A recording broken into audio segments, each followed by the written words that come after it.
Assalamualaikum warahmatullahi wabarakatuh. Perkenalkan, nama saya Cynthia Beleni Tias. Di video kali ini saya akan mengambil materi ke pekan ke-6, yaitu saya akan mengambil materi ke 38 ya. 38. Sebelum itu, marilah kita sama-sama mengucapkan basmalah terlebih dahulu untuk memulainya. Bismillahirrahmanirrahim. Di sini saya akan menjelaskan sedikit ilmu nahwu di pekan ke-6 kali ini, yaitu tentang huruf ya. Huruf itu ada dua, ada ma'ani dan mabani.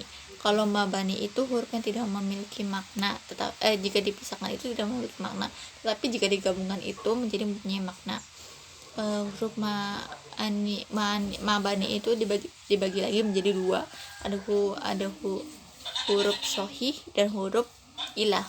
Kalau huruf sahih itu huruf hijaiyah, semua huruf hijaiyah selain alif, waw dan nun, alif, waw dan ya. Jadi boleh kalau huruf sahih itu kayak ba, ta, sa, jim, ha, kho, dal, dal, ro, zai, shin dan lain dan seterusnya, kecuali huruf alif, waw dan ya. Kalau huruf ilah itu huruf hijaiyah yang berupa alif, waw dan ya. Boleh nggak sih selain itu? Tidak boleh, karena kalau selain huruf alif, waw dan ya itu termasuk ke huruf sahih ya. Kalau huruf ilah itu seperti alif, waw dan ya.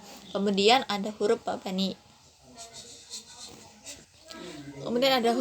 Huruf mabani itu huruf yang memiliki makna ya. Huruf memiliki makna itu yang tertentu. Huruf mabani itu ada dibagi menjadi dua. Ada yang pertama itu ada huruf jar. Huruf jar itu huruf yang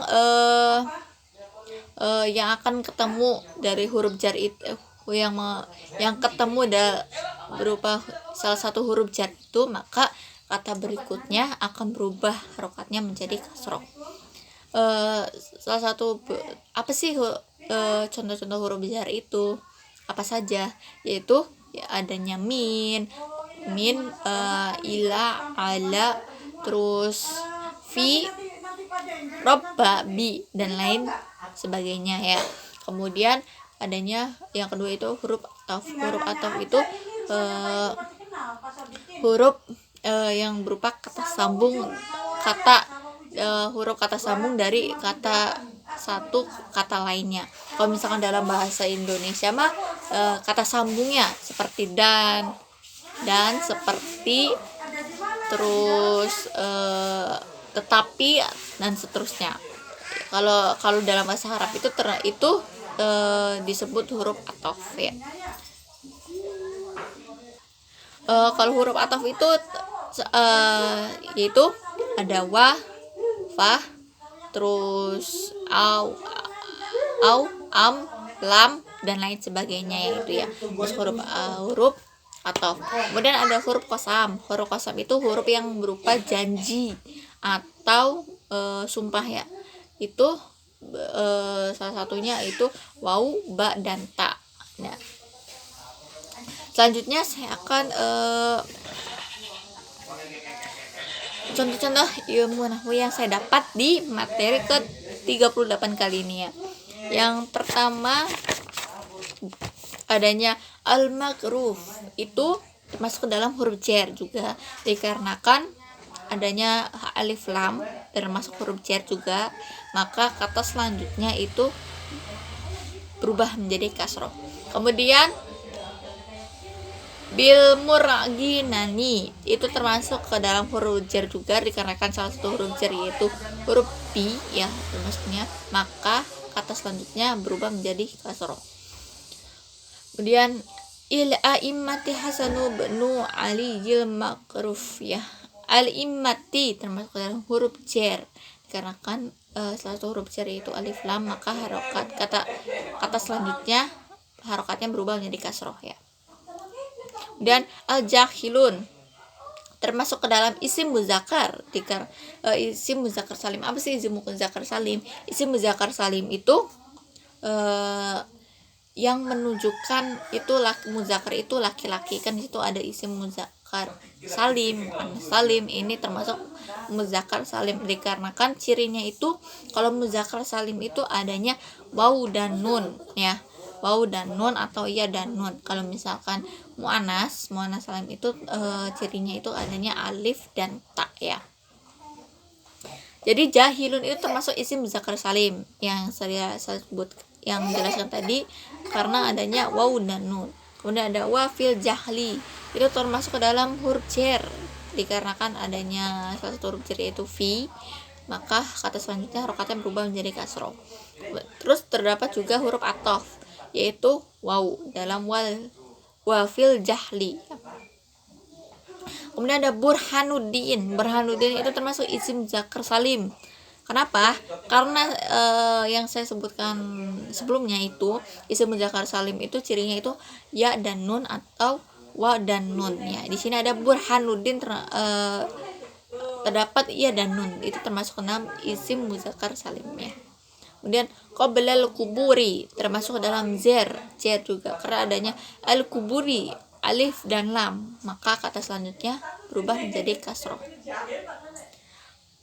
Kemudian wa angsyadana termasuk ke dalam fi'il mudhari karena adanya alif yang di atasnya ada hamzahnya dan harokatnya itu fathah kan. Angsyadana alifnya fathah, shinnya fathah, dalnya fathah, nunnya fathah ya kan. Termasuk fi'il mudhari dan adanya juga huruf atof yaitu waw ya, wa angsyadana ya. Kemudian qoblal maut termasuk dalam huruf jar dikarenakan adanya alif lam dalam al maut itu, maka kata selanjutnya itu harokatnya berubah menjadi kasroh ya. Itulah contoh-contoh yang saya dapat di materi ke-38 kali ini. Kemudian saya akan menerjemahkan per kalimatnya dari materi ke-38 kali ini. Bismillahirrahmanirrahim. Syekhu imamu ajallu al-khairuddin mak muftil a'immat Hasan bin Ali al-Ma'ruf. Syekh imam pemimpin yang mulia Zahiru Bani Mafati a'immat Hasan bin Ali al-Ma'ruf bil Murginani rahimahullah ta'ala, dengan al-Murginani semoga Allah merahmatinya, syi'run dalam sebuah syair. Al-jahilu nama utaqabala mautihim, orang-orang yang bodoh itu sebelum kematian, orang-orang yang bodoh itu sebelum kematian. Wal alimuna wa in matu wa ahya'u, sedangkan orang-orang yang berilmu itu meskipun dia telah mati tetapi dia masih hidup. Dan wa angsyadana Syekhul Islami Burhanuddin, dan telah menasehatkan kepada kita Syekh Islam Burhanuddin, wa fil jahli qabla mauti mautun li ahlihi, di dalam kebodohan sebelum mati itu sesudah mati bagi pemiliknya. Jadi orang-orang yang bodoh itu sebelum mati itu akan mati sesudahnya. Maksudnya bagi orang yang bodoh itu walaupun masih hidup tapi dia itu dianggap sudah mati ya. Fa ajsamuhum qablal kuburun, maka badan-badan mereka sebelum dikuburkan itu sesudah dikuburkan. Wa in namaru a'lam yahya bil ilmi mayyitun, karena sesungguhnya seseorang yang tidak hidup tetapi dengan ilmu maka dia itu masih dianggap hidup ya,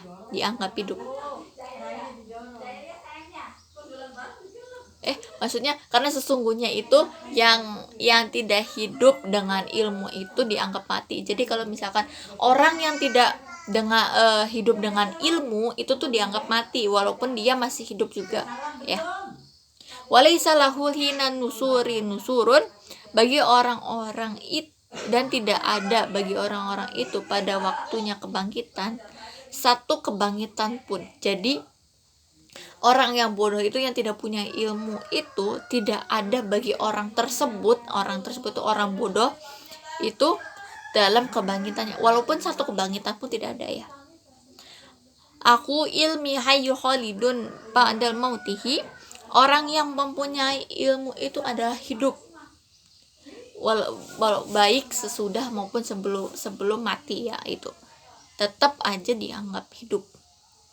Wa awsaluhu tahta turabil romim, meskipun tulang belulangnya sudah di bawah tanah atau udah hancur tulang belulangnya, tetapi rohnya itu masih hidup dengan ilmunya.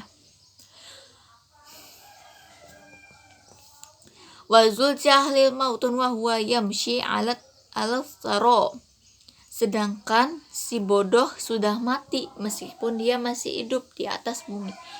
Yang saya sudah jelaskan itu, orang yang bodoh itu walaupun masih hidup di dunia atau di atas bumi itu, tetapi dianggap itu masih dianggap itu sudah mati. Yazunnu minal ahya'i wa adim, akan mengira orang-orang termasuk orang-orang yang hidup padahal dia sudah tidak ada ya.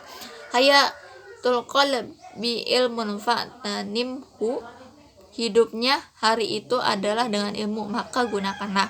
Wa mautul qalbi jahlun fahtanihu, kematian hati hari si bodoh, maka jauhilah bodoh.